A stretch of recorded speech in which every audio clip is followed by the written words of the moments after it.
সম্মানিত দর্শক, ডক্টর মোহাম্মদ ইউনূসকে নিয়ে আসলে কি হচ্ছে? তিনি কি চাচ্ছেন? সরকার কি চাচ্ছে এবং জনগণ কি চাচ্ছে?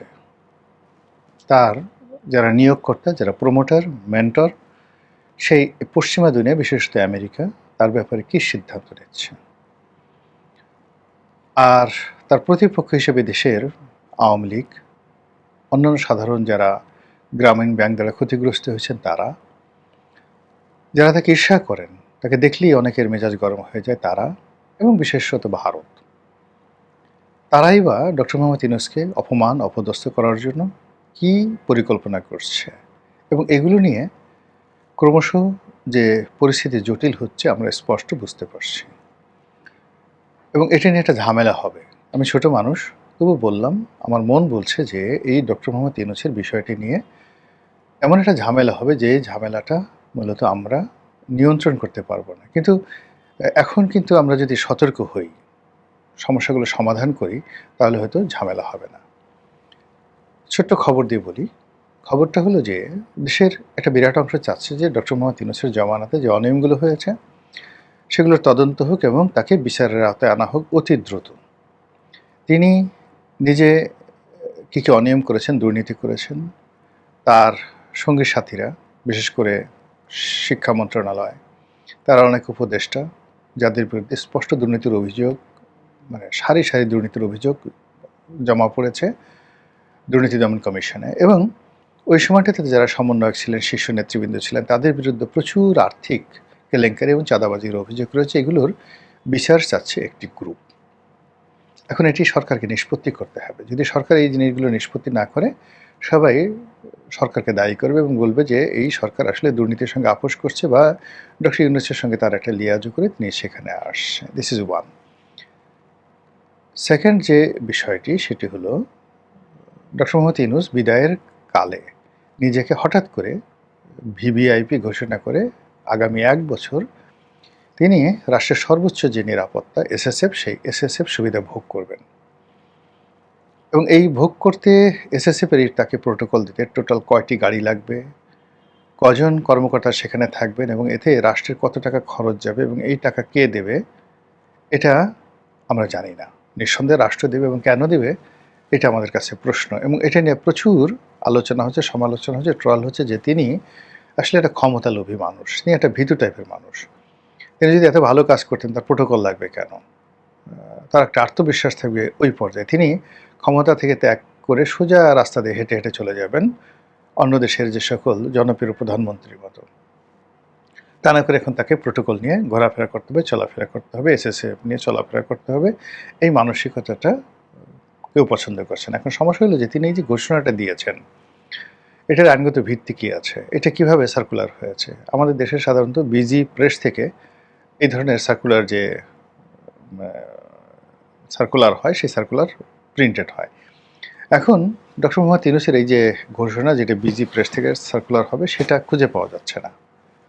সত্য মিথ্যা আমরা কিছু জানি না, কিন্তু এই কথা সামাজিক মাধ্যমে ভাসছে এবং বিভিন্ন মানুষ এটাকে নিয়ে ট্রল করছে যে নিজেকে নিজে ভিআইপি ঘোষণা করছে, নিজেকে নিজের প্রোটেকশন দিচ্ছে। তাহলে তার আর শেখ হাসিনার মধ্যে পার্থক্য রইল কি? শেখ হাসিনা গণভবন লিখে নিয়েছিলেন, তার পরিবার পরিজনের জন্য আজীবন সেই নিরাপত্তা, বঙ্গবন্ধুর নাতিপুতিরাও পর্যন্ত নিরাপত্তা পাবে। তো এই কাজগুলো তিনি করেছেন, সেই কাজ যদি ডক্টর মোহাম্মদ ইউনূস করেন, তাহলে তো শেখ হাসিনার মধ্যে তার কোনো বেসিক পরিবর্তন রইল না। এগুলো নিয়ে মানুষ সমালোচনা করছে, এটার একটা বিহিত করা দরকার। এর মধ্যে হঠাৎ করে খবর ছড়িয়ে পড়ল যে তার যে ভিআইপি প্রোটোকল, এই ভিআইপি প্রোটোকল ১ বছরের জায়গাতে এটা সরকার কমিয়ে ৬ মাস করেছে। এটি নিয়ে খুব তোলপাড়, বিভিন্ন পক্ষ। এখন কি হবে? আগস্ট মাসের পর তো সে আর রাস্তায় বেরোতে পারবে না, তাকে লোকজন যে কোনো সময় আক্রমণ করতে পারে, ইত্যাদি ইত্যাদি। এবং সঙ্গতির কারণে এমনভাবে এটা নিয়ে ট্রল হচ্ছিল, আলোচনা হচ্ছিল, এটা সত্য মিথ্যা ডাজ নট ম্যাটার, কিন্তু এতে করে ডক্টর মোহাম্মদ ইউনূস এবং তার যে সঙ্গী সাথী রয়েছেন তাদের মধ্যে মারাত্মক আতঙ্ক ছড়িয়ে পড়ে। এবং পরবর্তীতে ইত্তেফাকের আর একটা খবরে দেখলাম, কার্ডে দেখলাম যে তার যে নিরাপত্তার সুবিধা বা এসএসএফ সুবিধা যেটি তিনি দিয়েছেন, সেটি বা নিজের নামে যেটি ইস্যু করেছেন সেটি সরকার আসলে বাতিল করেনি, এবং এই সংক্রান্ত বাতিলের কোনো সার্কুলারও বিজি প্রেস থেকে ইস্যু হয়নি। আবার কেউ কেউ বলার চেষ্টা করছেন যে এটা প্রধানমন্ত্রীর কার্যালয়ে আছে, প্রধানমন্ত্রীর কার্যালয়ে এরকম একটা সিদ্ধান্ত নেওয়া হয়েছে, নির্ভরযোগ্য সূত্রে প্রধানমন্ত্রীর অফিসের ওই নথি থেকে কেউ কেউ জেনেছেন, এরকম কথাবার্তা হচ্ছে। তো এই যে পক্ষে এবং বিপক্ষে যাই হোক না কেন, আমি যেটা চিন্তা করেছি বা আমি যেটা এখনো বিশ্বাস করি, বা একেবারে প্রথম দিন যেদিন ডক্টর মোহাম্মদ ইউনূস ক্ষমতা ত্যাগ করলেন আর যেদিন জনাব তারেক রহমান সাহেব ক্ষমতা গ্রহণ করলেন, তখন আমি বলেছিলাম, সে কথাটা আমি আবার বলি, যে তারেক রহমান সাহেবের সরকারের সফলতা নির্ভর করছে তিনি ওই লন্ডন বৈঠকে যে সকল কথাবার্তা তিনি বলেছেন, যে সকল প্রমিস তিনি ডক্টর মোহাম্মদ ইউনূসকে দিয়েছেন, সেটার ভিত্তিতে কিন্তু ডক্টর মোহাম্মদ ইউনূস খুব দ্রুত নির্বাচন দিয়েছে এবং তারেক রহমান সাহেবকে বিশ্বাস করেছেন। কাজেই সেই রকম যে কমিটমেন্টের জায়গা থেকে যদি এক চুল বিএনপি সরে আসে, তারেক রহমান সাহেব সরে আসে, তার সরকারের উপর থেকে প্রথমত খোদাই বরকত চলে যাবে। ২ নম্বর হলো যে ডক্টর মোহাম্মদ ইউনূস তো এসছেন, তার পিছনে একটা চেইন কাজ করেছে, একটা ম্যাটিকুলাস ডিজাইন কাজ করেছে। এখানে আমেরিকা আছে, এমনকি এখানে ভারতও ছিল, ভারতের বন্ধুত্বটা সে রাখতে পারেনি। জামাত ছিল, এনসিপি ছিল, দেশের বিভিন্ন বুদ্ধিজীবী যারা আছেন, সাহিত্যিক, সাংবাদিক, যে প্রথম আলো ছিল, ডেইলি স্টার ছিল, দেবপ্রিয়রা ছিল, বদিউল আলম মজুমদাররা ছিল। তো এই যে টোটাল যে গ্রুপটা আছে, সেই গ্রুপটাকে তো এই সরকারকে, যাকে বলে, তাদের সবাইকে নিরাপত্তা দিতে হবে, এবং এই ধরনের নিরাপত্তা বা তাদেরকে বিভিন্ন জায়গাতে প্রতিষ্ঠিত করার একটা প্রতিশ্রুতি না নিয়ে ডক্টর মোহাম্মদ ইউনূস তাকে লন্ডনে তারেক রহমান সাহেবকে ট্রফি দিয়ে দিয়েছেন, এটা একটা পাগলও বিশ্বাস করবে না। তো যেটা হয় কি, যে যখন বড় কোনো মানুষের মধ্যে প্রমিজ হয়, কথাবার্তা হয়, বিশেষত গোপন হয়, লিখিত নয়, গোপন হয়। লিখিত হলে রাষ্ট্র গ্যারান্টি দেয়, ব্যক্তি গ্যারান্টি দেয়, কিন্তু গোপন যখন আপনি কারোর সাথে কমিট করবেন, কোনো নারীর সঙ্গে, কোনো পুরুষের সঙ্গে কেউ থাকবে না, শুধু আল্লাহ সাক্ষী, সেক্ষেত্রে যদি কেউ প্রতিশ্রুতি ভঙ্গ করে, তখন আল্লাহর গজব নাজিল হয় সেখানে। আল্লাহ ভীষণ রকম রাগ করেন। আর এটা মানে সাধারণ মানুষ যা করে তার চেয়ে যদি বড় মানুষ আরও করে, আল্লাহ বেশি রাগ হন। রাজা বাদশারা করলে তো একেবারে ক্ষমার অযোগ্য। রাজার জবানকে, মানে যেহেতু রাজা আল্লাহর খলিফায় জমিনে, কাজেই রাজার জবানকে সেটা সে যাই করুক না কেন, মন্দ করুক, অন্যায্য করুক, সে তার জবান থেকে ফিরে আসতে পারবে না কোনো অবস্থাতে। দেয়ার ইজ নো অপশন, তাকে ওটা পালন করতেই হবে। এই যে দেখুন, একটা যুদ্ধবিরতি হয় বা অন্য যা কিছু হয়, তো অনেক ক্ষয়ক্ষতি হয়, কিন্তু তারপর সেটা করতে হয়। তো সেটা আমি বলেছিলাম একেবারে প্রথম দিকেই, যেদিন তারেক রহমান সাহেব শপথ নিলেন, সেদিন বলছিলাম যে ইউনূস সাহেবের সঙ্গে তার যে কমিটমেন্ট সেটা রক্ষা করতে হবে। কিন্তু এখন অবস্থার দৃষ্টি মনে হচ্ছে সেই কমিটমেন্টের জায়গাগুলো পূর্ণ হচ্ছে না। পূর্ণ না হওয়ার কারণে আবার সেই ম্যাটিকুলাস ডিজাইন তৈরি হচ্ছে। আবার ডক্টর মোহাম্মদ ইউনূসের যারা সঙ্গী সাথী আছেন, তারা সরকারের প্রতি বিক্ষুব্ধ হয়ে আছে, এবং বিরোধী দল জামাত থেকে শুরু করে অন্য যে সকল দল আছে, তার সঙ্গে সঙ্গে বিদেশি যে সকল শক্তি আছে, দেশীয় যে সকল একটা চক্র আছে, যারা সরকারকে এই মুহূর্তে পছন্দ করছে না, আবার বিরোধী দলকে পছন্দ করছে না, কিন্তু বিরোধী দলের সঙ্গে তাদের একটা সম্পর্ক আছে। এরকম ব্যবসায়ী গ্রুপ, শিল্প গ্রুপ, ডিপ্লোম্যাট, সরকারি আমলা, সামরিক আমলা, বেসামরিক আমলা, বিচারক, উকিল, মুক্তার, সবাই একহাট্টা হয়ে যাচ্ছে, একদম ঘন হয়ে তারা বসবাস, মানে একে অপরের কাছাকাছি আসছে। অবস্থা দেশে মনে হচ্ছে সরকার সেটা টের পাচ্ছে না। সরকার আন্দাজ করছে যে এরকম একটা কিছু হচ্ছে বা হতে পারে, এরকম একটা চক্রান্ত হতে পারে, তারা আন্দাজ করছে, কিন্তু যে অনুভব করা, টের পাওয়া যেটাকে বলা হয়, এটি তারা এখনো পাচ্ছেন না। ফলে কি হলো, যে এই যে